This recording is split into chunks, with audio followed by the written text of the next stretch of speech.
डिसेंबर महिन्यामध्ये सुरू झालेल्या गड्डा यात्रेमध्ये नंदी नावाची राजस्थानमधील चिमुकली हरवली असून पोटापाण्याची खळगी भरण्यासाठी आलेल्या राजस्थानी कुटुंबावर दुःखाचा डोंगर कोसळला आहे। छोटे मोठे ज्वेलरी, मेहंदी, लहान मुलांची खेळणी विक्री करण्यात व्यस्त असताना डोळ्यांसमोरून 7 वर्षाची मुलगी गेली आणि ती परत आलीच नाही।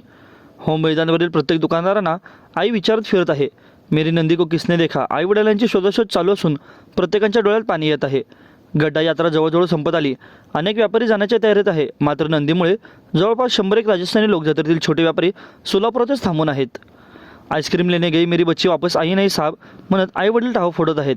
कैलास भुरिया बावरिया वय वर्ष 50, रामनगरी कैलास बावरिया वय वर्ष 45, दोघेजण राहणार बजलीपूर, जिल्हा गंगापूर, राजस्थान हे पती पत्नी गड्डा यात्रेनिमित्त 13 जानेवारी रोजी मुलांसमेत सोलापुरात आले होते।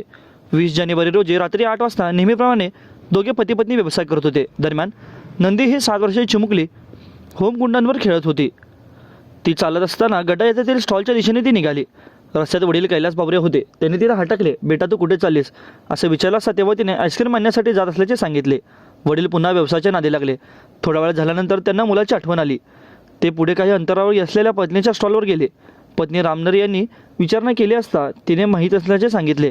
रात्रभर मुलीचा शोध घेतला पण ती कुठेही दिसून आली नाही। 20 जानेवारीपासून राजस्थानी कुटुंब यात्रेत सोलापूर आणि शहरातील विविध ठिकाणी वनवन भटकंती करीत आहेत। तसेच आईवडिलांचा आक्रोश पाहून सोलापुरातून हळहळ व्यक्त केली जात आहे।